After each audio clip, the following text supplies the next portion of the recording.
Et salut à tous les amis, c'est Cloudy, j'espère que vous allez bien. Et aujourd'hui on se retrouve dans cette nouvelle vidéo. Eh bien, à défaut de vous faire une ouverture aujourd'hui, je vais vous faire comme chaque année. J'ai tendance à vous donner rendez-vous 2 fois dans l'année. Une première fois un petit peu avant l'été et une deuxième fois à la fin de l'année pour faire le récap des prochaines sorties à venir. Et là du coup, vu que nous sommes sur cette fin d'année 2024, eh bien, je vous propose de vous faire un petit débrief de ce qui nous attend en 2025, c'est parti. Tout d'abord, eh bien, je tenais à vous souhaiter de très bonnes fêtes de Noël. Je vous souhaite vraiment le meilleur. Soyez gâtés. J'espère que vous aurez du Yu-Gi-Oh! Entre autres. J'espère juste que vous avez été sages surtout pour pouvoir profiter un maximum de ce que le Père Noël va vous apporter. Je vous souhaite vraiment beaucoup de bonheur les amis, vraiment profitez-en. Et je tiens également à vous remercier d'avoir été là pendant cette année 2024, de m'avoir soutenu, d'avoir regardé mon contenu et de l'avoir apprécié, je l'espère aussi. J'ai pris énormément de plaisir à vous partager ma passion, à vous partager mes ouvertures. J'adore ça. On aime tous Yu-Gi-Oh! Si vous êtes là, je pense que c'est le cas, ou alors vous découvrez, eh bien, c'est l'occasion de découvrir Yu-Gi-Oh! Moi, ça a bercé mon enfance et à beaucoup d'entre vous également. Et c'est pour ça, encore une fois, je veux vous remercier pour tous ces moments que vous m'avez fait vivre. En tout cas, voilà, c'était pour vous donner un petit peu mon ressenti et vous partager mon émotion pour cette année 2024. Et j'espère que l'année 2025 sera encore plus forte et plus grande pour moi sur ma chaîne et pour vous aussi, je le souhaite également. Allez, sans transition, eh bien, on va passer à ce petit planning des prochaines sorties 2025 et on va commencer par janvier forcément. Le 23 janvier exactement va sortir une extension que je pense beaucoup d'entre vous vont vouloir attendre avec impatience. Moi le premier, je vous le cache pas, pour plusieurs raisons. Eh bien tout d'abord, c'est une extension qui va apporter du tout nouveau support pour un archétype qui est même très aimé de beaucoup d'entre vous, d'entre nous je dirais. C'est les héros élémentaires, les héros en règle générale. Eh bien, dans cette extension qui s'appellera les Ténèbres Suprêmes, nous allons découvrir tout un tas de nouveaux supports pour les monstres héros du mal. Et ce n'est pas tout, un tout nouveau monstre Néos va faire son apparition. Il s'appelle Seigneur Néos, héros du mal, donc ça va vraiment envoyer du très lourd. Mais il n'y a pas que ça, nous allons également découvrir du nouveau support pour Vitesse Roid, du nouveau support pour Bête Gladiateur, et ça c'est très cool. Pour Forêt Blanche, qui est un archétype très récent. Un nouveau monstre, Mulcharmy, donc pour ceux qui ne voient pas ce que c'est une petite bestiole qui ressemble un peu à une méduse et qui a 2 déclinaisons différentes actuellement et qui finalement est très compétitive. C'est une carte qui est très recherchée, très jouée dans le domaine de la méta. Donc ben voilà, il y a un nouveau monstre qui va sortir un petit peu dans cette veine-là. Il y a autre chose qui moi m'a beaucoup plu et pour lequel je suis très impatient, c'est qu'il va y avoir un nouveau Spadassin des Flammes. Oui, le fameux Spadassin des Flammes de Joey. Il va y avoir un Spadassin des Flammes de métal, je crois que ça va s'appeler, ouais je crois que c'est de métal. En gros ça ressemble à ça, et clairement bah, c'est super cool que Konami joue un petit peu sur la nostalgie pour sortir des monstres de fou. Mais il y a encore autre chose qui me tarde dans cette extension, vous le savez très bien, Konami depuis un certain temps, pour les 25 ans, sort une carte de siècle exclusive je dirais dans ses displays. Il y a eu donc le magicien des liens d'unité en tout premier, le dragon de la fierté de l'âme aussi. Il y a également l'ultime dragon de la fierté de l'âme, qui sont donc les nouvelles cartes exclusives pour les 25 ans. Et bien, dans cette display, un nouveau monstre exclusif va faire son apparition. Et moi, clairement, je le veux trop.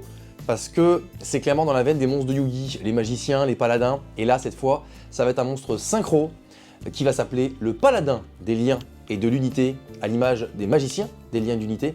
On va continuer sur la veine des magiciens, si je dis pas de bêtises, mais surtout, le design est juste incroyable. Ça reprend exactement comme le magicien de l'unité, 2 monstres, un monstre magicien, une monstre magicienne. Et là donc ce sera un paladin, une paladine, je sais pas comment on peut le dire, mais vraiment cette carte, je rêve de l'avoir pour venir compléter ma collection des cartes exclusives pour le 25e anniversaire. Donc j'espère qu'on va se la choper lors de ces ouvertures. Il me tarde. Allez, on continue. Eh bien, après janvier, on passe à février. Et le 13 février exactement, il va y avoir un tout nouveau deck Dragon Blanc aux yeux bleus. Alors à la base, il devait sortir le 6 février. J'ai pas compris pourquoi Konami l'a repoussé, parce qu'il a été repoussé. Du 6, on passe au 13. Alors est-ce que c'est pour arranger le planning sur l'année? Je ne sais pas. À moins que le deck ne soit pas abouti, des problèmes de production, je n'en sais rien. Quoi qu'il arrive, il faudra attendre une semaine de plus à la date prévue initialement pour profiter de ce deck qui risque d'être incroyable. Pourquoi? Eh bien, c'est un deck de structure qui va apporter eh bien, du support pour un archétype qui est déjà très aimé, plutôt puissant, soyons honnêtes, mais surtout, c'est un deck de structure qui va venir ajouter tout un tas de cartes dédiées eh bien, à l'archétype yeux bleus, qui sont déjà existantes et qui sont surtout très puissantes. Clairement, là, on va avoir un deck qui ne va pas lésigner sur les moyens que des monstres balèzes à l'intérieur. Mais ce qui est le plus important à retenir, c'est que Konami a décidé de sortir du nouveau support pour yeux bleus, et pas des moindres. On va avoir le droit à une nouvelle demoiselle blanche. À défaut d'être demoiselle aux yeux de bleu, c'est une demoiselle blanche qui va donc venir un petit peu en complément de la première. Également, pour ceux qui aiment Kaiba, un nouveau Kaiser Hippocampe. Je crois qu'il va s'appeler Neo Kaiser Hippocampe. Donc ça, c'est plutôt cool. Et pour les monstres lumière, ça permet de faire office de 2 sacrifices. Je ne sais plus exactement son effet, mais je crois que ça va être un petit peu dans le même système. La grosse dinguerie, un nouveau dragon ultime. Sauf qu'à défaut d'être un dragon ultime aux yeux bleus, ce sera le dragon ultime esprit aux yeux bleus. Même principe que le dragon ultime aux yeux bleus, 3 monstres aux yeux bleus à sacrifier, mais cette fois, à défaut de le sacrifier, on va devoir les synchroniser. C'est un monstre synchro qui va permettre de faire cela, et franchement, c'est une grosse dinguerie.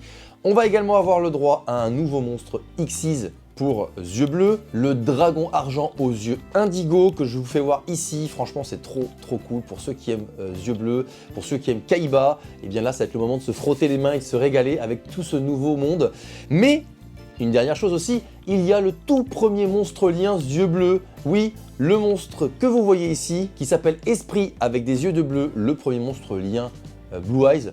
Donc je pense que ce deck-là, en x3, il risque vraiment de se positionner dans la méta, je pense. Et tant mieux qu'on ait enfin un deck un peu, on va dire, un peu fun, entre guillemets, qui rentre peut-être dans le compétitif. Ça pourrait être vraiment un renouveau dans Yu-Gi-Oh! On reste toujours sur ce mois de février. Le 27 février va sortir toute une panoplie d'accessoires qui va rendre fou les fans de Yu-Gi-Oh! GX.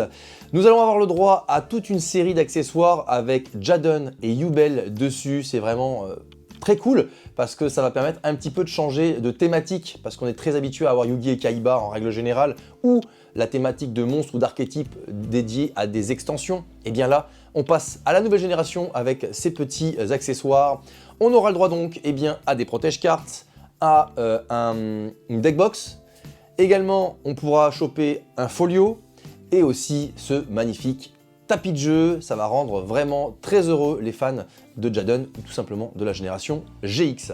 Allez, on continue et on passe sur le mois de mars 2025. Et au mois de mars va sortir une suite d'extensions qu'on connaît très bien, les fameuses Maze of, ou alors plus communément appelées en français Labyrinthe du ou des. On a eu Labyrinthe des souvenirs, également Labyrinthe du Millennium. Et bien cette fois, nous allons avoir les Maze of the Master, on pourrait appeler en français les labyrinthes des maîtres ou du maître, et qui va permettre de mettre en avant des monstres emblématiques ou des supports emblématiques pour des personnages très connus.